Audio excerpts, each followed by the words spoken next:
waiting a long time. How long are we going to be waiting for? And who are we waiting for anyway?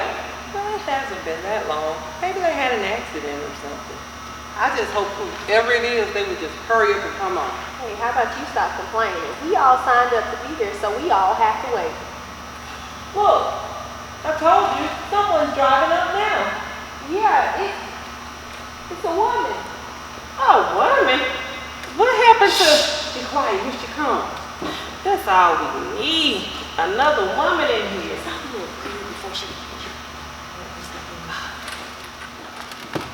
Ladies, thank you all for coming, or rather, staying. And thank you for being so patient with me. Sorry that I'm late. The traffic was horrible. See, I told you. I have to tell you, ma'am, I really don't mind being here. But if you're gonna come, you got to be on time.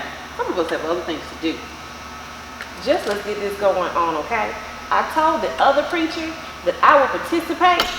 Where is he at? Come on, let's give her a chance. She is the only woman counselor we've ever had. I don't see why it matters whether it's a woman or a man. At this point, let's just do this. Ladies, again, I'm sorry. Let me put your mind at ease. I'll be conducting our group today. And let's remember that you're all here for help of some kind.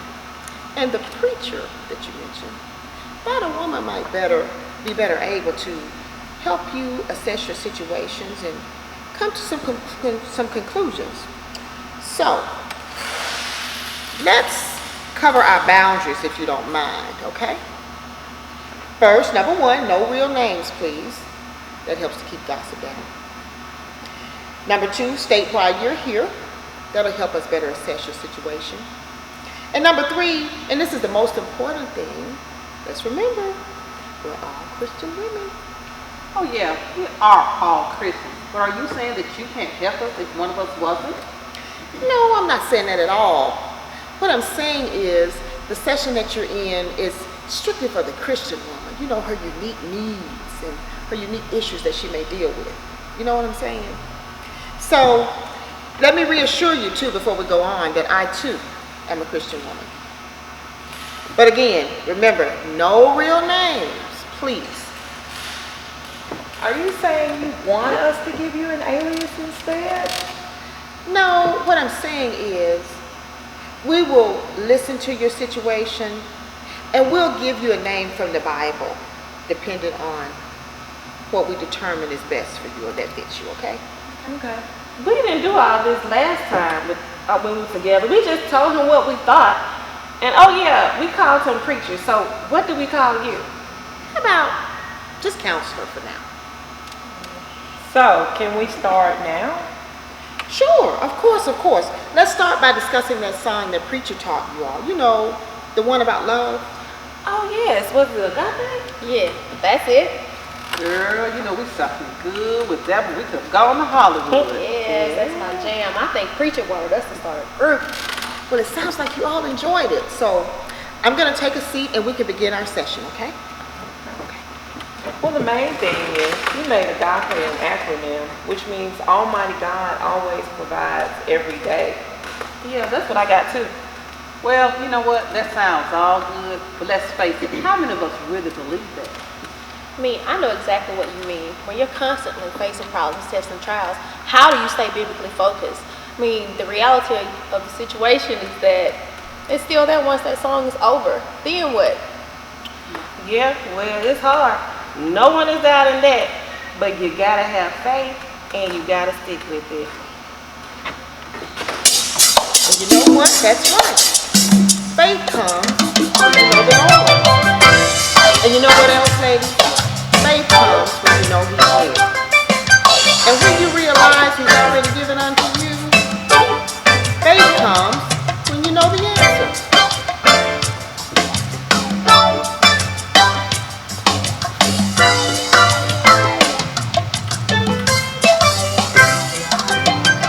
Faith comes when you know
that's all well and good. But I found out when you're by yourself, no husband, bills, sick kids, taxes, money acting funny, sometimes it is just so hard just to find your way. Well, one of us has a husband. Now, ladies, let's not forget our standards.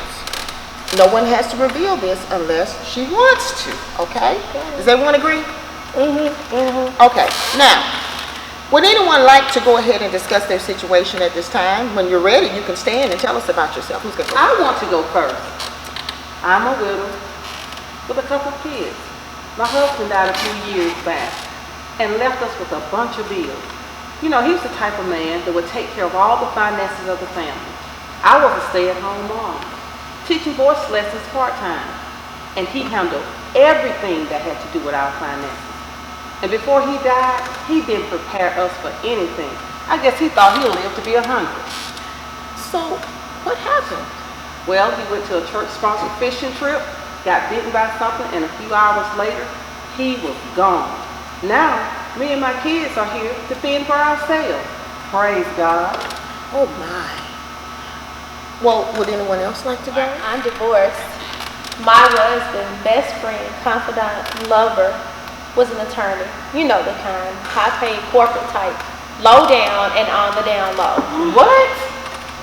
You got to be kidding. Are you serious? Girl, I would have kicked his Ladies, please. No, I'm not kidding. Let her go.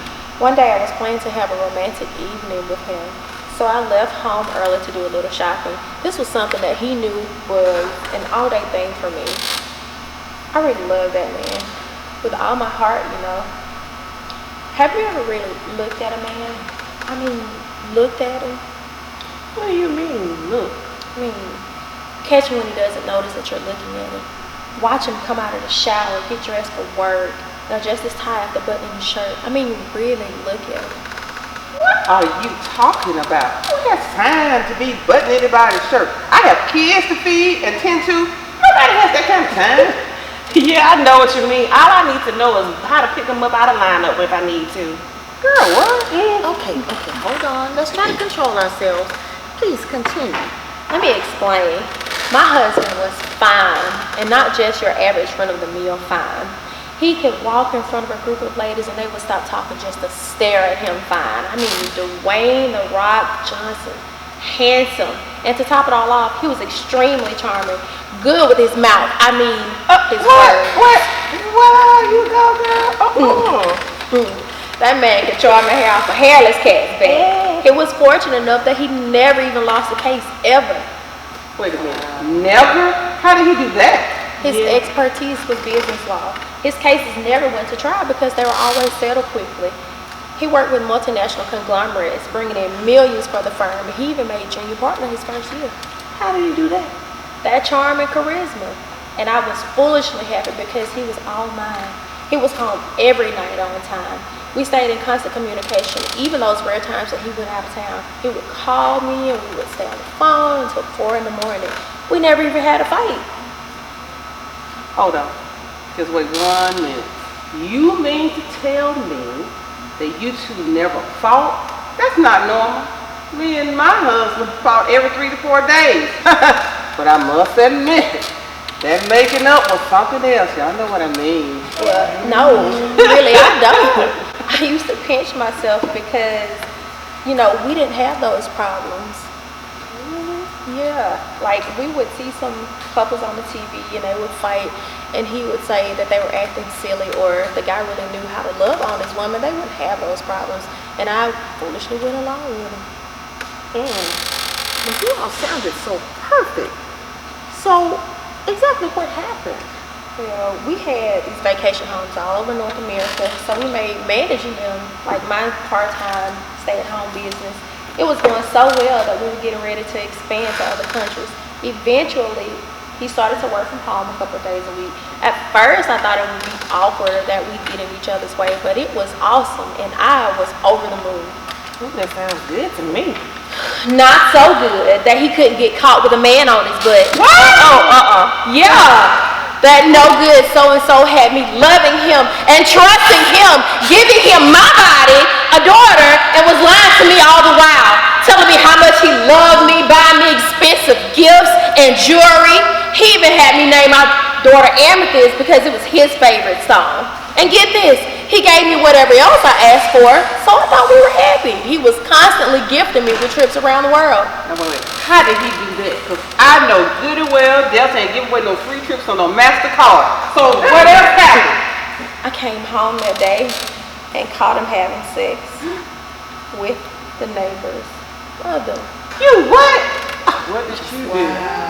At first, they didn't see me come into our bedroom. I stood there in shock for a few seconds. It was awful. They looked and sounded like animals. I've never seen anything else like it. It made me so sick to my stomach that I almost threw up. I couldn't catch my breath. I thought I was screaming, but they didn't stop, so that scream must have been in my head.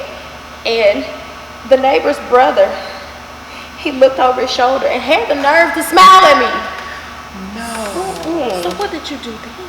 I saw red, and that's when all hell broke loose. I took off my brand new 4.5-inch Jimmy Choo and lodged it in that man's back. He fell over, talking about I'm paralyzed, and he said that he couldn't feel his legs. I ran to the kitchen to grab my meat cleaver and ran back to the bedroom. By then, my husband was putting on his pants and trying to calm the man down. So I told him that if he didn't shut up, that I was going to cut off his little hot dog and serve it to him on a plate. Then my husband had the nerve to reach and grab the knife out of my hand. Go on. I forgot all about how strong, fine, and handsome my husband was. I kicked him so hard in his junk that he fell like a ton of bricks. I kicked him a few more times. As I thought, I gave you all my love, and you do this to me, to our child, to our marriage? You put my health in danger? I didn't know I could get so mad. And so what happened to the other man? One last kick, and he passed right on out. My husband had the nerve to threaten to have me arrested. Me, the wife. However, I did rein it on in when I heard the word police. You calm down? I would have set the house on fire. Hold on. Let her finish. Yeah, so what let's happened next? After I got my crocodile tears and hysteria together, I picked up the phone, called 911, and asked for police and ambulance services. I told the operator that they should hurry because some man had broken into our home and looked like he'd almost killed my husband. I also told them that I had to put my shoe on his back. Girl. Then I passed the phone over to my dazed husband and told him to handle the situation. I told him to finish getting dressed and go open the door for the authorities. I also threatened to go to his firm and have him fired and disbarred for having sex with the client. And what did he say to that? He called me crazy. Told me no one would believe me. Then I reminded him of his positions with the community and the church. Oh yeah, he's a deacon in the church. What's he say? And that's not all. Since he was planning to steal clients to start a firm of his own, I told him that I would contact his potential clientele and his partners. Then he started expressing how sorry he was, telling me that this was the first time anything like this had ever happened. How did you respond to that? I said, the first? You were having too good of a time for this to be your first. And I told him that he better go ahead and take care of this now, or my threats would be his reality. Well, what happened with the police? What did you tell them? Were you arrested? No, I wasn't arrested. I told you my husband was extremely charming and well known. He pretty much repeated to the authorities the same story that I told. The EMTs got that other food out of my bedroom, still naked, with my shoe in his bag. Girl, you had to kick him pretty hard. I did. Girl, I hurt my foot. But when my shoe fell outside after that EMT hit that bump, I sprinted like a track star and picked it up. So what happened next? I mean, how did the police believe the story? Well, my husband told the cops that I needed to get away from the scene to rest. When they asked if I needed a ride, I told them all I wanted to do was to pick up my daughter from school before the news crew called and to get us to a quiet place. So they let me go. No more questions. Okay, all right. Hold on. What happened to the other guy, the neighbor's brother? Well, apparently, I kicked him so hard that he forgot almost everything. He claimed he didn't even remember coming over to our house, let alone having sex with my husband. And that he only remembered falling with a sharp pain in his back. Idiot was a repeat offender for drugs, so that definitely helped me out. I personally think the husband paid him off. And so then what did you do? I went straight to our bank and transferred most of our joint account funds to a different bank. I left there, picked up my daughter, got on the plane, flew across country, and that's how we ended up here. So now here's my question. Are you and your daughter okay? Well, I'm fine mostly, and she's okay. She's doing good in school and with extracurricular activities. She misses her dad, of course, but he flies out once a month for supervised visits. That was an enormous ordeal that you went through. How are you coping with all of this? It's all God, and I'm thankful. Thank you for sharing. Now, who would like to go next? I like to, if that's okay. Please proceed. My story is much different. I was the only daughter in a family with 2 brothers. My mom left my father when I was about 10. My father used to beat my mother a lot, and she had him arrested. Gave my brothers to my grandmother, my father's mother, and I moved with my mother to another state. Me being the youngest girl, she kept me with her. And I wish she had let me go with my grandmother. Because when I was 12, one of my mother's neighbor's friends raped me repeatedly. She didn't believe me when I told her about it either. You must have been so very afraid. I was. Having witnessed the abuse of my mom, having gone through that, the trauma of leaving my brothers, our home, moving to a new town, the rape, my mother not believing me, it was way too much. What was I going to do? Well, unfortunately, your situation is more common than you know. Either out of dependency on the assailant or fear of saying anything, many times the parents just ignore what's going on. They don't believe it. Was this the case with your mom? You know, at first I didn't care. She was my mother. It's not like I came to her making up a story like that. But over the years, she apologized for not acting when I first told her about it. I've forgiven her since then, but it's hard. I had a hard childhood. How did you cope with that? I did what I had to do. Will you share with us, please? After my mom didn't believe me, the abuse went on for about 2 years. One day my mom came in and she caught him and she stabbed him in the neck. He died and she's still in prison today. Oh, that must have been awful. To see my mother stab the person who raped me repeatedly? No. But to see my mom go to prison? Yes. After that, my life changed dramatically. I ended up in foster care where I had to learn how to manipulate men to get what I want. You know, I did well in school. And after I finished high school, I became a professional call girl. Wow. Now why take that route? Really? I reasoned that it was the easiest way for me to go to college, get my degree. But I made it a career, meeting wealthy men and making lots of money. How much is lots? Well, let's just say I was able to purchase a penthouse in Las Vegas. Well, how did you make so much? Well, I stayed sober, no drugs, no alcohol. Make more money that way. I see. You do realize that your path is not all that unique, right? Okay. And tell me something. Did you have to perform taboo acts to make that kind of money? What an odd question. No, not really. Most men of that kind of stature, of that kind of money, aren't interested in, sex. They're looking for an intelligent woman to be on their arm, someone they can just talk to, and they frequently pay for that. But see, yes, something like that. As I said, someone to talk to, someone they can, just have with them. But some of my clients are from 400 or 500. But I had them to sign a non-disclosure agreement, so I can't reveal the details. And yes, they paid a great deal for this service. So let me ask you this. What made you stop? Yeah. Well, let's say I was doing my seasonal shopping, on Rodeo Drive in LA. Yes, and one of the clients' wives, she saw me and found out about me, and she tried to run over me with her car. So after that, I left town, came here, and I turned my life around, and I confessed Christ. But it's kind of hard when being a call girl is all you know. But I thank God for loving me and giving me another chance. Praise God. Once again, if you made as much money as you say, finding a job shouldn't be a problem for you, right? Well, let's just say I'm not looking for a job, but just something to do with my time. So like I said, I found Christ, but even attempting to help others, I don't have any alternative experience. So what am I to do? Well, let me ask you this.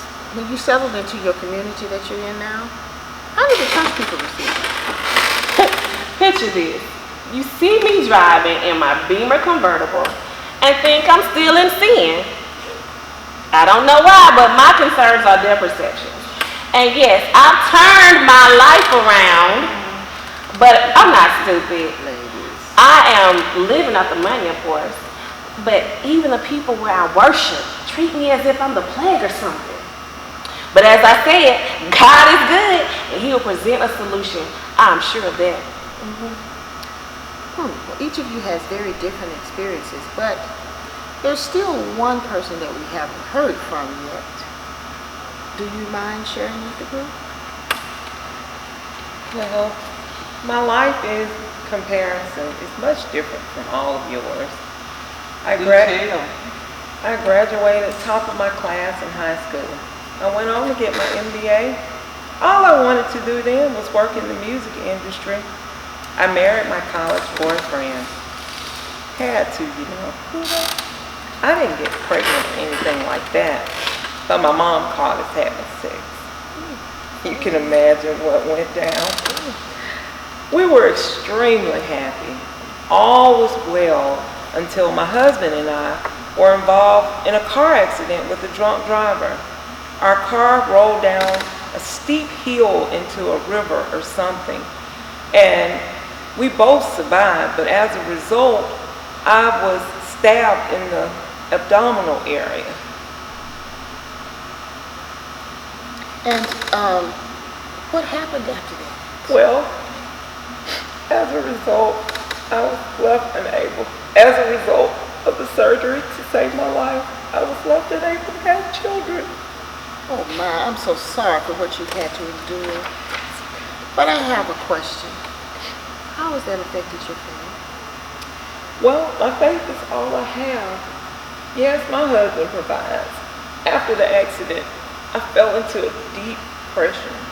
I'm my parents' only child, and I can't give them a grandchild.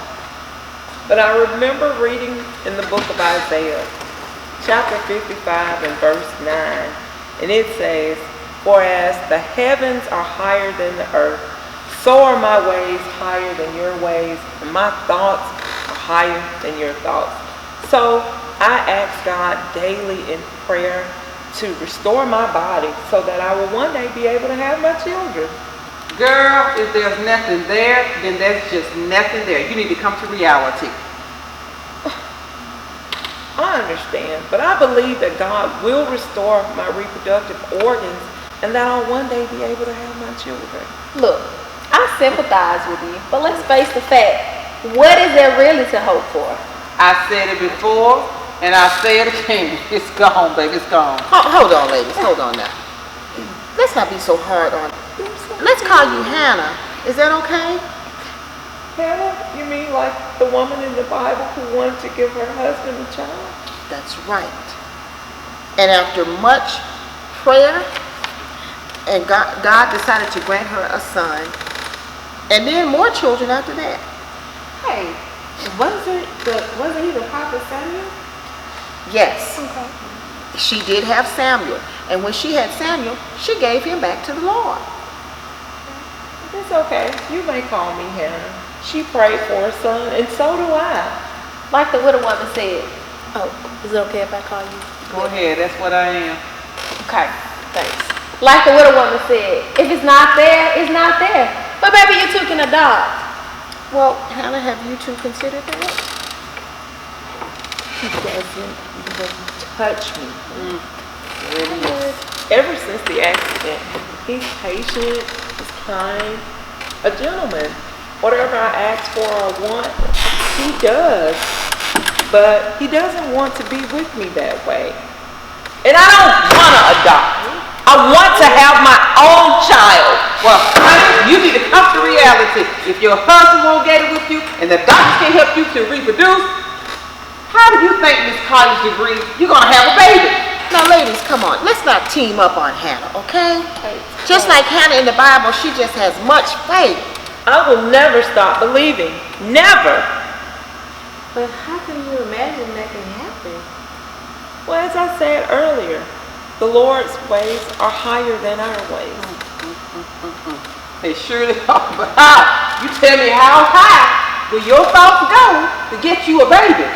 Girl, get some reality. It is not gonna happen.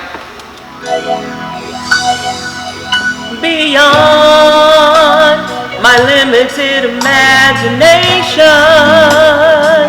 I ask for favor. Far beyond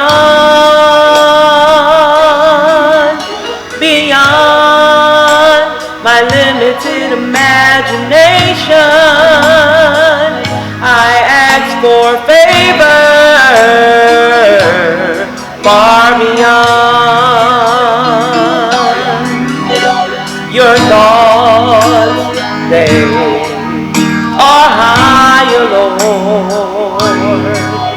Your ways are higher too.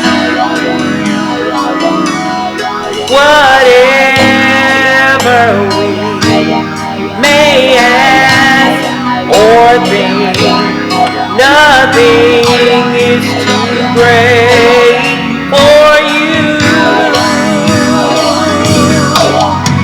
Beyond my limited imagination, I ask for favor.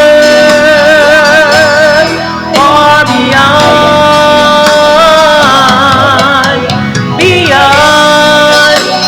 my limited imagination, I ask for favor. Far beyond, there's nothing that you won't give. Your faithfulness is sure. Your love, your grace, your mercy, your truth always pure. Beyond my limited imagination, I ask for favor. Far beyond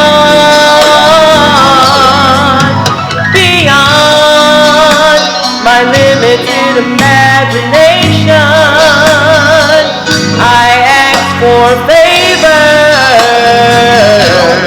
Far beyond, oh, beyond my limited imagination, I ask for favor. Far beyond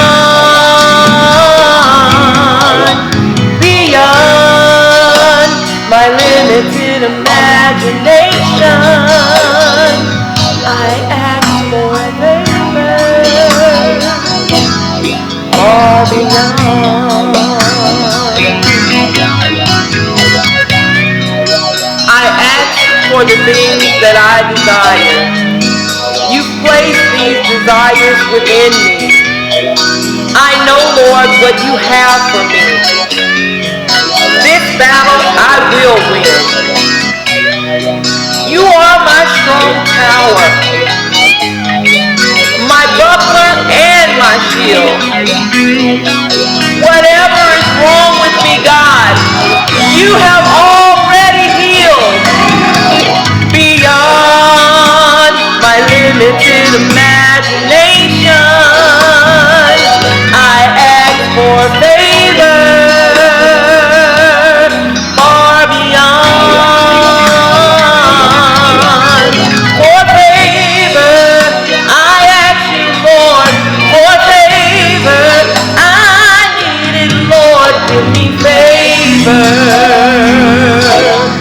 far beyond. Beautiful, beautiful. What a wonderful testimony of faith. I believe, and I will never waver in my faith. My faith is all I have. Like I said, my husband doesn't even touch me for fear that my hopes will arise in vain. But I will never stop believing that God will bless me and that He will keep His promises. Well, would any of you like to respond to Hannah's situation? I would. Let me help you call me Rahab. She was a harlot and God blessed her. So if I am to believe like Hannah here, then I can also have a child used for God's purpose, just like Rahab did. Is that what you're telling me? Yes, Rahab was the mother of Boaz, a direct ancestor of King David, and through him, the Christ child was born. And just like God forgave her sins, He will forgive yours as well. He didn't account her sins to her, and neither will He account yours to you. Wait now.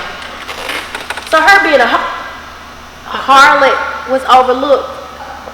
Not just overlooked or forgotten, but forgiven. That's right, man. Rahab's sin no longer mattered to God. She turned her life around, worshiped the one true God of Israel, and then He blessed her. He sure did. And that same forgiveness is available to us today. So, no matter what sin we've committed, God will forgive it. Is that what you're trying to say? But what I'm trying to say is that sin, no matter how bad or how great it is, it's not greater than God's ability to forgive that sin. Grace and mercy is available to everyone. And keep in mind that everybody sins, even Christians. So, but you also need to remember that our sins were forgiven over 2,000 years ago.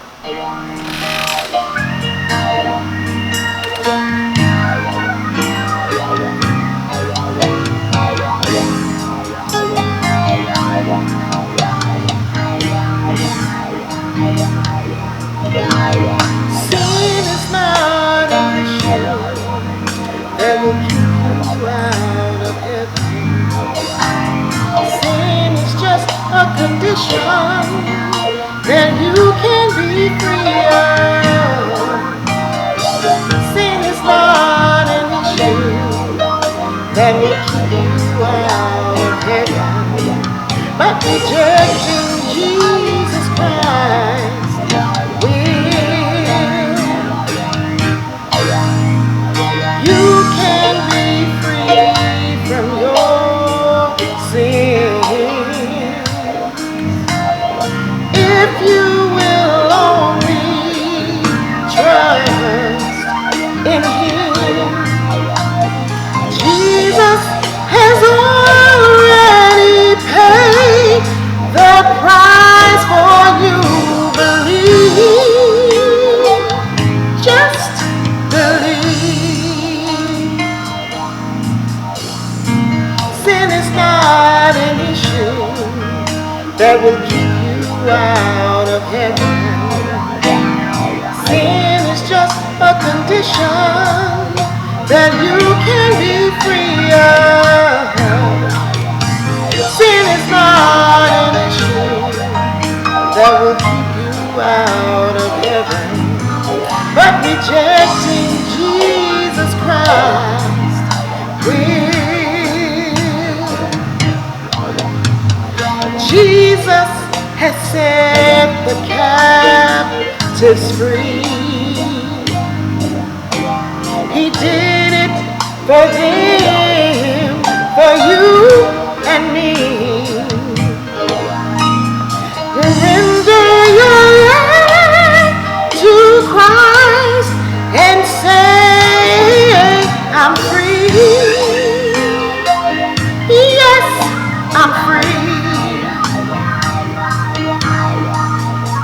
Sin is not an issue that will keep you out of heaven. Sin is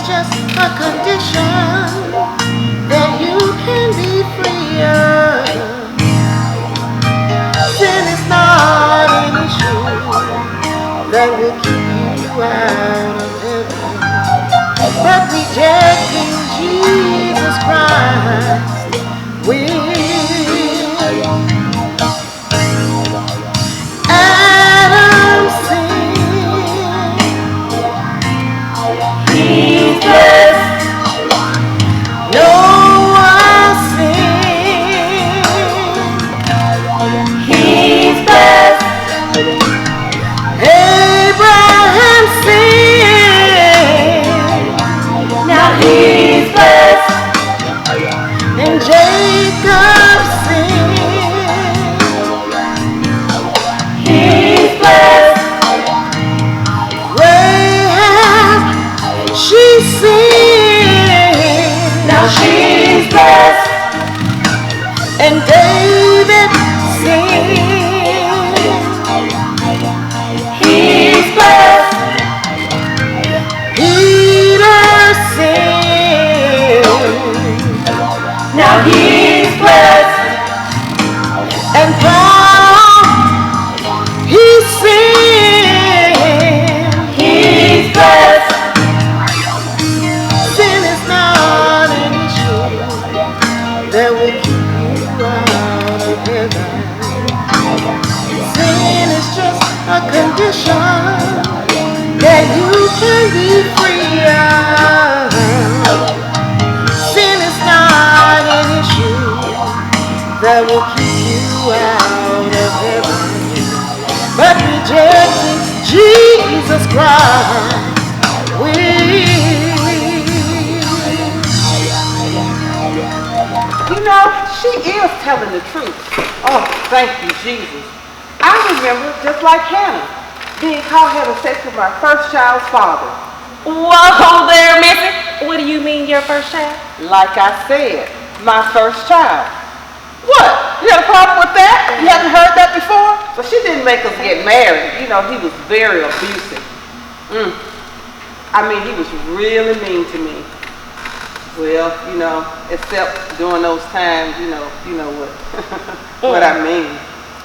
So what exactly did your mom do? What she did was to make sure I understood the forgiving power of God. What Christ had done for my sins, and how when God forgets our sins, He remembers them no more. That was when I began to seek Christ. My only regret is having to give up my child. What? Yes. Why did you have to do that? Well, my parents and older women in the family thought I was a disgrace. You got to keep in mind, in those days, pregnant girls didn't hang out like they do today. My mother thought it was best that I give the baby to a family member who couldn't have children. It was better for the baby anyway. My relatives were well off, and I knew the child would be taken care of. My future was before me now. And even though I sometimes regret my decision, I can say he's grown up to be a successful investment banker with a family and children. Well, that's wonderful. Well, let me ask you this. Does he know that you're his mother? Yes, he knows I am his birth mother. You know, all that matters is that he was brought up in a good home. And it shows. I am so proud of my son, and I thank God that He has fully and completely forgiven me for my sins. Thank you, Lord.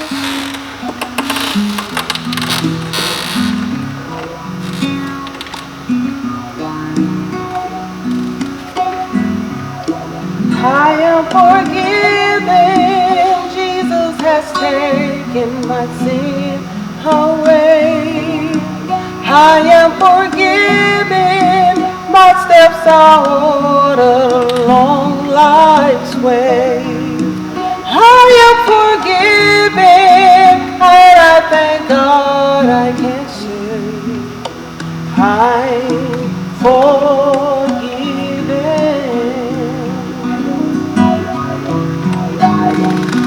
Jesus died on Calvary to save souls like you and me. Now He sits on His throne, telling the Father, I am His own. If you want everlasting life, you must give your life to Jesus Christ and say,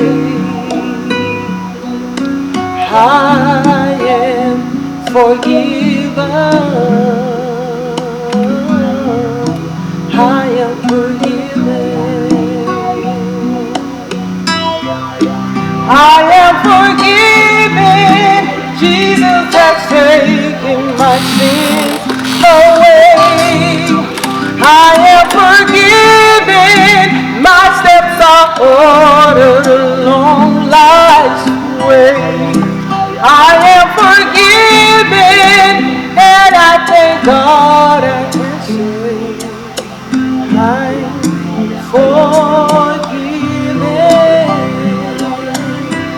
Oh, yes I am. I'm forgiven. Wash my sins away. I'm forgiven, forgiven, forgiven. I am, I'm forgiven. My sins are no more remembered. Forgiven, forgiven, forgiven, forgiven. I'm forgiven. Jesus, save me. I'm forgiven. Oh, Jesus, He saved me. I'm forgiven, forgiven, forgiven, forgiven. Oh, Jesus, He saved me. I'm forgiven. Are you forgiven? Are you forgiven, forgiven, forgiven? Why not be forgiven, forgiven, forgiven, forgiven? Forgiven. Jesus will save you. You can be forgiven.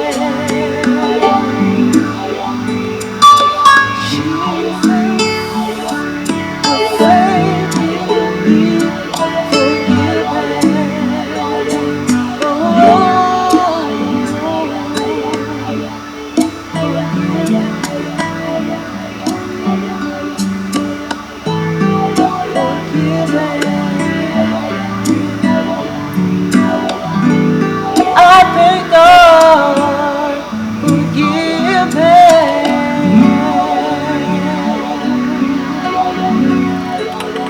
Now that's something. I never would have guessed that happened to you. Why is that, Missy? What are you trying to say? It's just that early when you started telling your story, that part wasn't explained. I really didn't mean to upset you. I bet you didn't. Well, good. It's like all of us went into detail and you didn't at first, but I'd like to thank you so much for being so open and honest. What is that supposed to mean? Nothing, except your facial expressions are so tense and you came across a little annoying in the beginning, Speedy Gonzalez. Well, thank you, ma'am. And all this coming from a woman who tried to ruin her husband. Now, ladies, let's remember our boundaries. If anyone makes conclusive remarks, it should be me. Come on now. Let's focus, shall we? Yes, I need you to bring it all down because I'm only verbalizing what the rest of us are thinking. Correct? Now what the hell you getting at? Let's just tell the truth, ladies, here, okay? We each in our own way have to have what grandmother would say, a little talk with Jesus. Am I right? But the best thing about it, our confessions, is no matter how shameful and how painful, once we spend 1 minute with Jesus, He'll make it all right. Correct, ladies?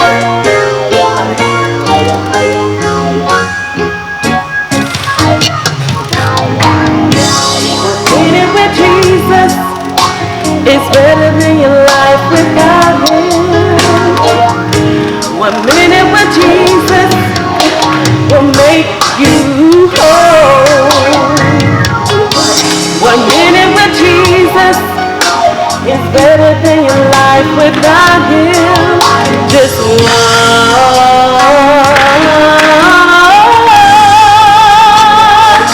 one minute.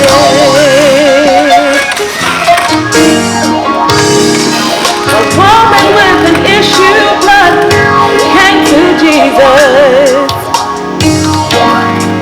wanted to find a cure for her disease. Yeah.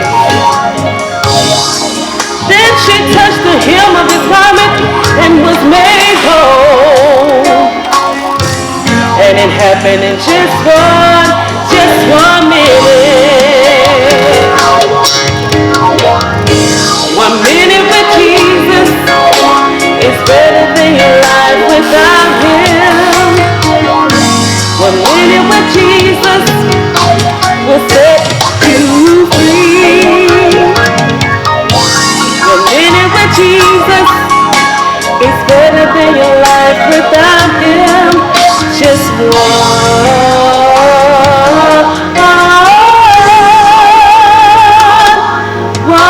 minute. Barnabas wanted to be set free from the bondage he had since birth.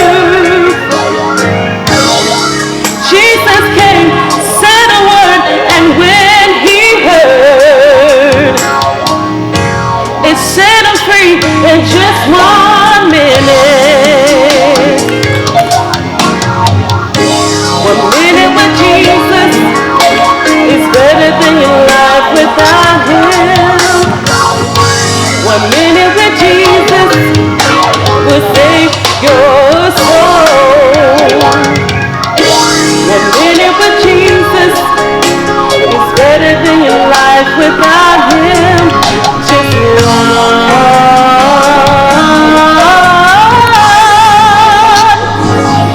one minute. Lifting home on a cross for the crimes He committed,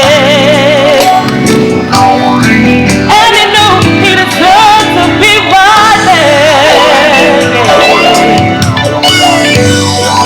Yet He called on the Savior, and He gave the thief compassion, and He saved his soul in just 1 minute.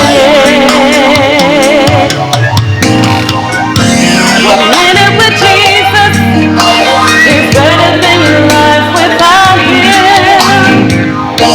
1 minute with Jesus will save your soul. 1 minute with Jesus is better than your life without Him. Just one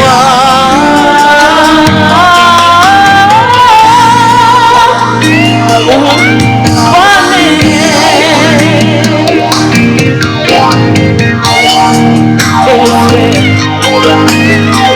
Just 1 minute. Do you have just 1 minute?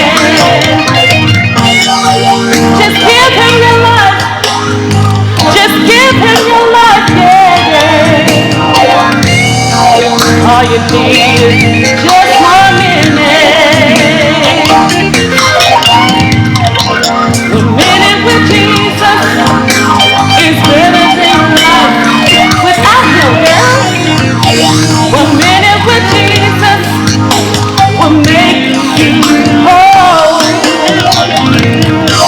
1 minute with Jesus is better than life without Him. Look at how much you've all come together since we started this morning. You've all shared your most difficult past, and you've proclaimed your victories in the name of Jesus. That's the whole purpose of the group. Hold on a minute. Didn't our counselor here say she was a Christian woman like the rest of us? So where is your confession, ma'am? Listen, I promise that before we leave here today, you'll hear what God has done for me as well. But for now, I have an exercise for everyone. Now, if you would, please take an envelope and pass it to the person next to you. I've given you your names and I put them on an envelope. Does everyone have an envelope? Yeah. Now please open it and tell the group what you have inside. It has WITS spelled out with periods after each letter. Mine is wounded, intimidated, tortured, and suffered. The one I have has quotation marks. Do you have your wits about you? Mine says equals Christian women. I don't understand what this means. Okay, let me explain.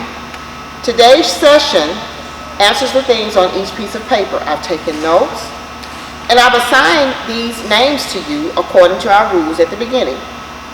We're all Christian women coming from surviving to thriving. And all of you all have suffered from things that were not initiated by you.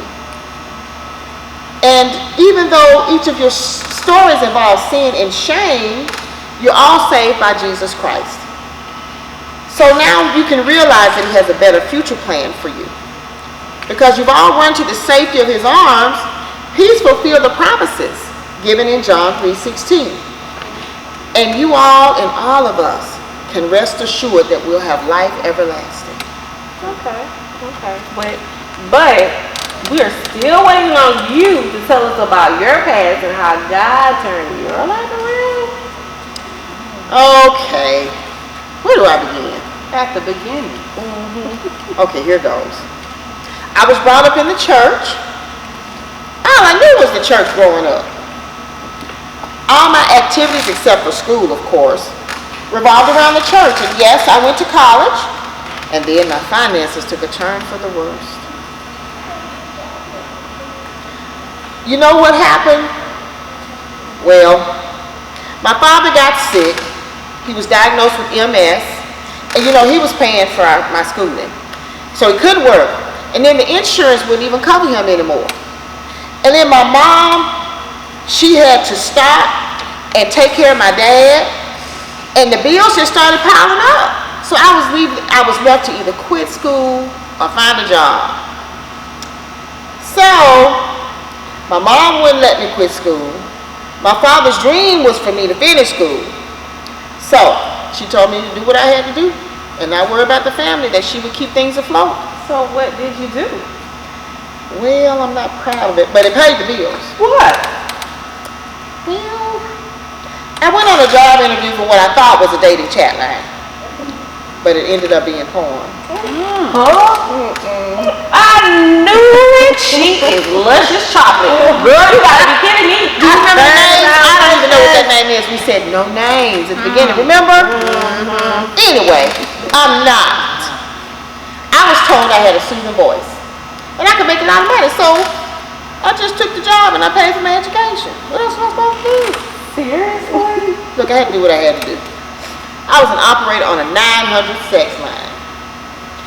It paid okay at first, but because my major was psychology, the clients made for great course study. So luscious, did the people know you were using them for class? Well, some of them did. Believe it or not, they didn't mind. They just kept asking me specifically for me. And the company was so impressed they gave me more hours and more money. But you quit, right?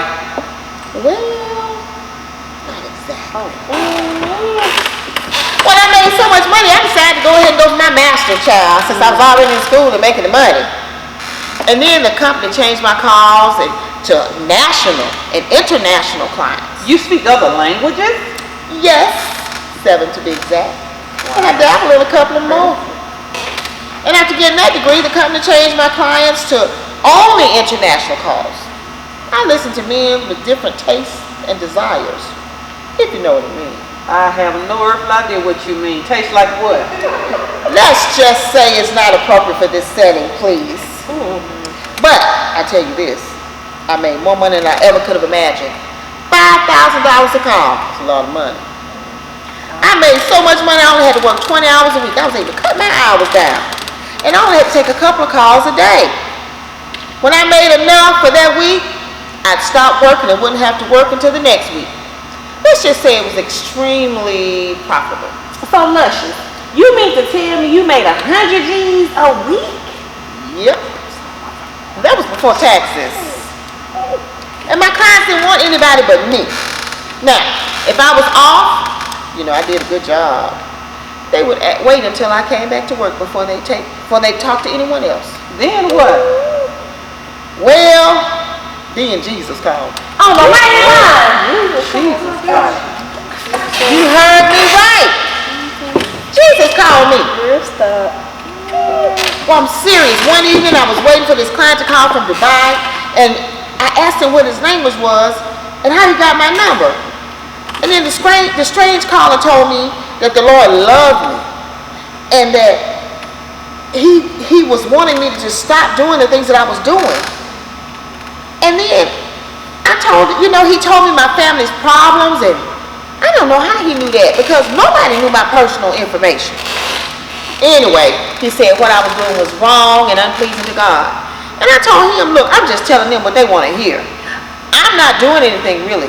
Well, he said because I was a willing participant in sin, that I was sinning myself. Then he started praying with me. Now you know that was not what my callers would do. He started praying with me and told me that God was ready and willing to forgive me. And then he let me know my purpose in life, purpose no doubt, was to help other women find knowledge and gain understanding and find their way back to God. After what seemed like hours of talking, I just broke down. I finally confessed my sin and repented. But I felt so new and alive after that. He said that God loved me, and then he just ended the call abruptly. Well, the next morning, I was so shaken. The next morning, I just looked over my calls, and that was my habit, you know. And the record showed I made over $50,000 on that one call alone. What are you doing? What are you doing? Hell, I'm calling Jesus. What? Give him $50,000 something like that. Put it on speaker. You got it on speaker. I don't know if you can reach him like that, but anyway, I was congratulated by my company, of course. And then I asked them, I said, I need to get a recording of the call now. They said, okay, but once you finish, you get rid of it. The log showed a 7-hour call. But then the tape only lasted a few minutes. I just couldn't understand it. And then to top that off, neither one of us spoke English. We spoke in some strange heavenly language. After that, I deleted the recording, but I could still access it for weeks after that. That's why I said it had to be Jesus that called me. And after that, I just quit the business. I've never worked in the industry since. Wow. What a powerful confession. So you really do understand the things that we've been through. Yes, I do. But enough about me. As promised, here are my assessments of the group. Now, wounded, you are the fallen woman since childhood. God does not count your sins against you. Okay, check my notes. Intimidated, barren woman. God knows your sufferings and your enormous faith. T is for tortured, abandoned woman. God realizes the abominations you witnessed, and you're not to blame for those things. S is for suffered, widow woman.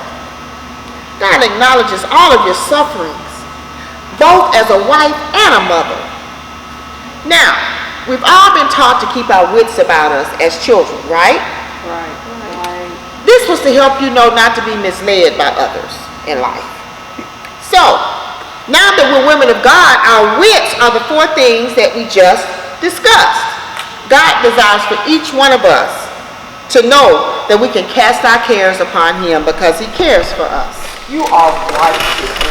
We can no longer continue to look at each other and disgust and shame because Jesus forgave us, and we can no longer be duped by the enemy or his minions. We must burst through their strongholds and fully surrender our hearts to Christ. Agreed. None of our past hurts were caused by us, but as the Bible proclaims, the devil came to steal, kill, and to destroy. Our justice and our redemption come from Jesus Christ himself. No other being can remove the guilt, the shame, and the stain of our sins, of our past. Those sins and abuses are not for us to carry, even though the enemy wants us to. So women of the Most High God, what do you all suggest that we do to help ourselves and to help other women just like us? In all our cases, the scripture that comes to my mind is Isaiah 54. Let's agree to make this the banner for all wounded, intimidated, tortured, and suffering women.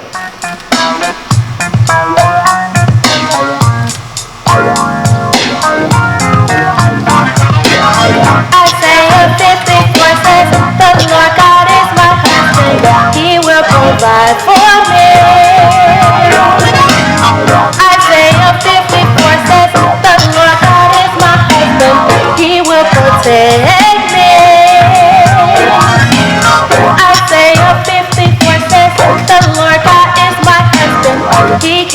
about me.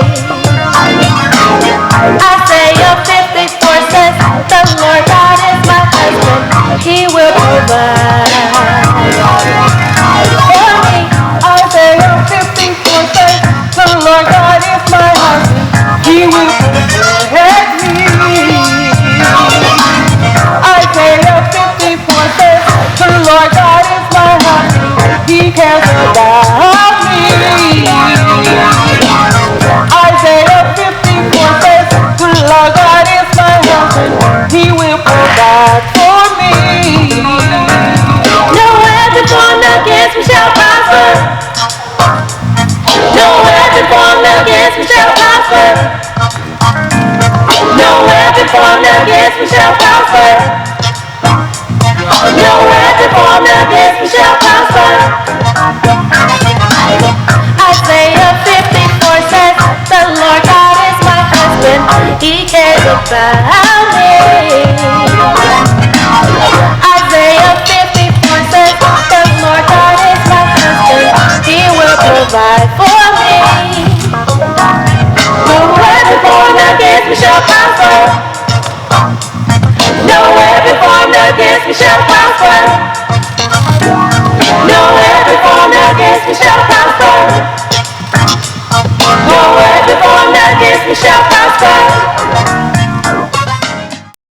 I see breakthroughs in each of you, knowing that God will provide and sustain us no matter how many fireballs the enemy launches.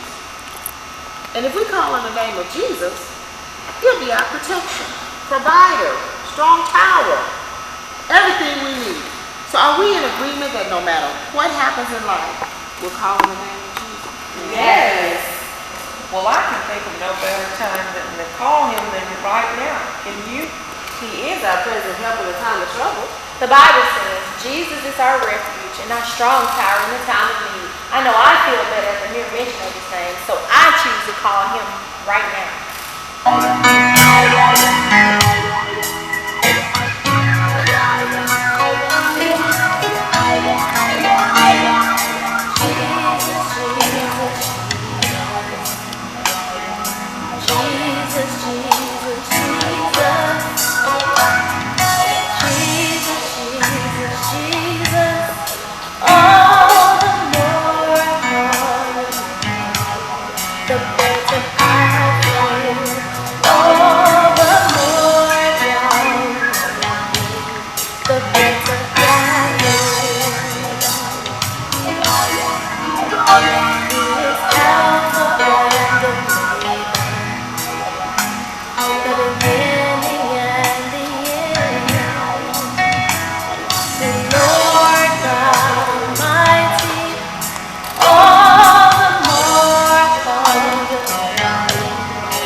He's Adonai.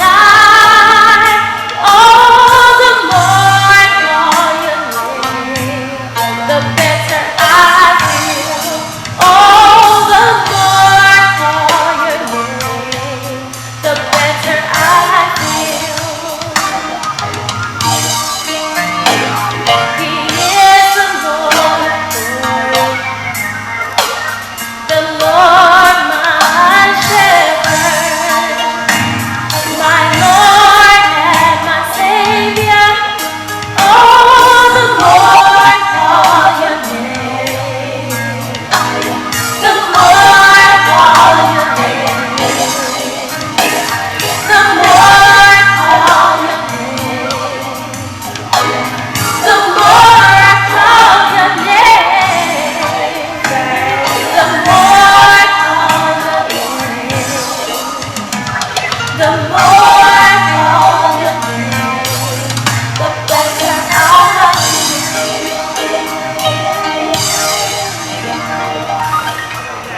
Can you feel the presence of the Spirit of God? I'm so happy that we're all in agreement.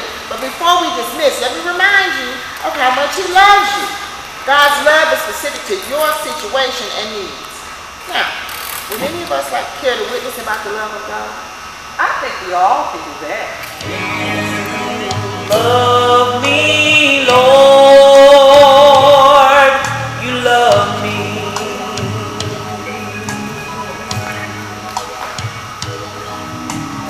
You love me, Lord, you love me.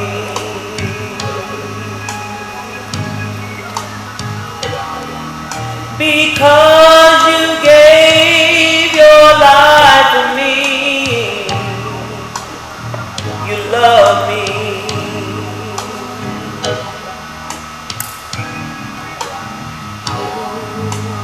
care for me. You love me.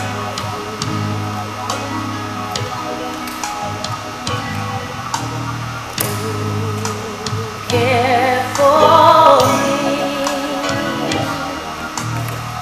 You love me.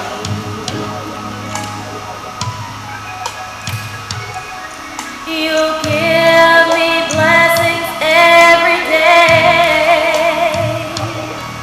You love me.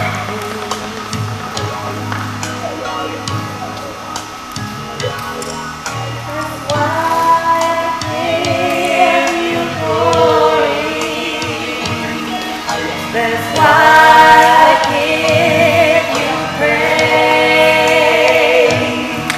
That's why I give you honor and bless your holy name.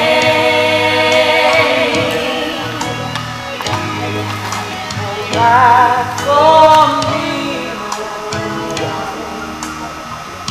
love me.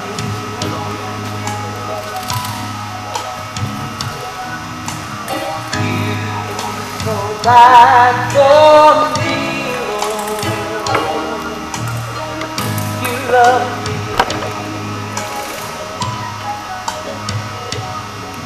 You give me food and shelter. You love me.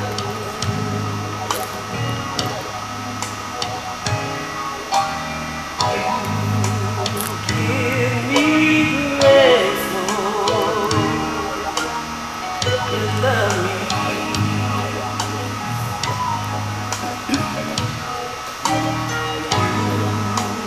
Give me grace, Lord. You love me.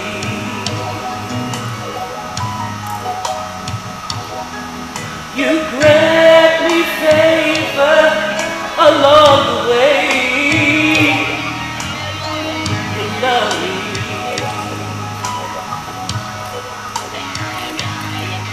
That's why I give you glory. Why I give you praise. That's why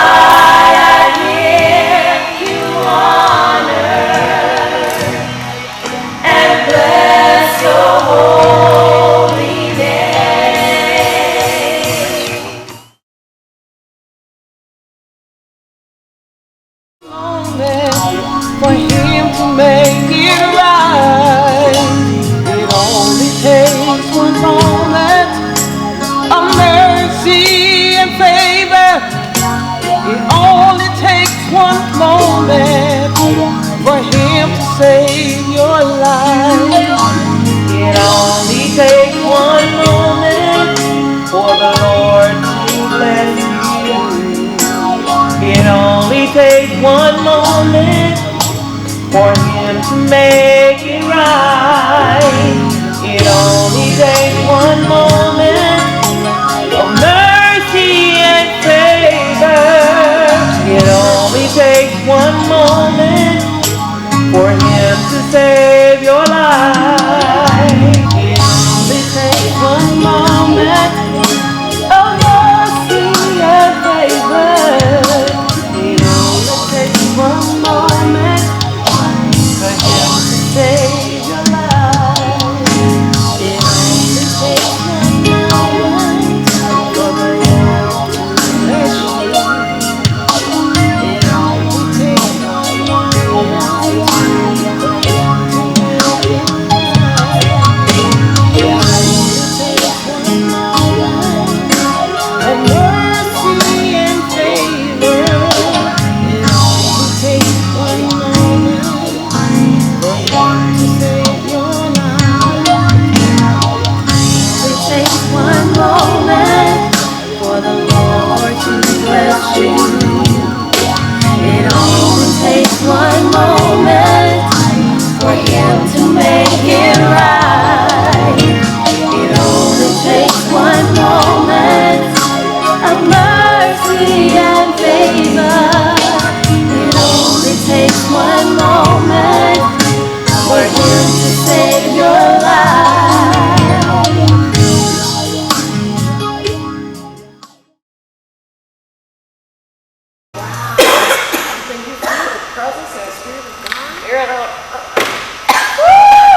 Get it together.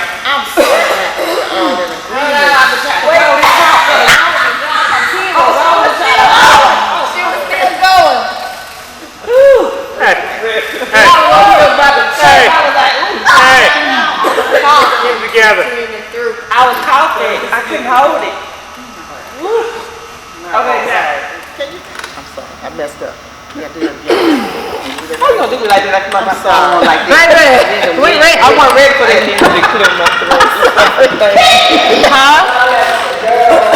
You say, no, that's something. What? I'm gonna get up tomorrow though. Don't get scared. Don't get scared now. Don't get scared. Don't get scarred. Why is that? I'm going out in the audience. Don't get scarred. I'm just kidding. I can get down. You still can't move right now. I said if I get up here, I'm gonna fall. I'll sit right here. Already paid the price. Just believe.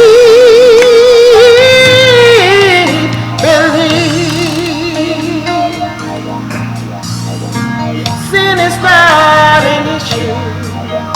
You don't mind starting over there. Because they done had a real life. What's wrong? I know what's wrong. That's all. What's wrong? We just gonna say, when you say You trying to get some red hair red and cheese and everybody I'm else. trying to just because when you sit up and I'm over here trying to we got no conversation going on over here. I knew y'all didn't have to worry about because I knew you just say he's listening on the third one. I know it's right, and I'll never stop believing. Never. How can you imagine that ever happen? Well, like I said, Wait a minute, 'cause I was supposed to be laughing right there. Kind of like this white woman. Y'all need to what part? You know that. Yeah, I was almost through. She was on it. She was on it. She sound like this white girl. This little white girl. She would definitely You have to bite your lip if you want to laugh. The reality of our situation is still staring us in the face. And then what? Okay, hold up. What you said? What? It may be a good thing at the moment. She just laughing. And explain that here.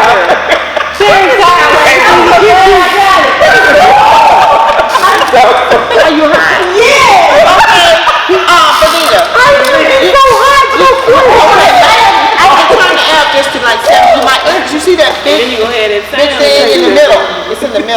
and it's not in there real secure. It might fall. I'm so glad I had him get y'all. She be trying to count it off. Right after y'all to my no, we ain't I didn't think we were gonna do this. That was good. Yeah, that's it. Finale. Praise the Lord. I gotta go wash my hair. Y'all, that was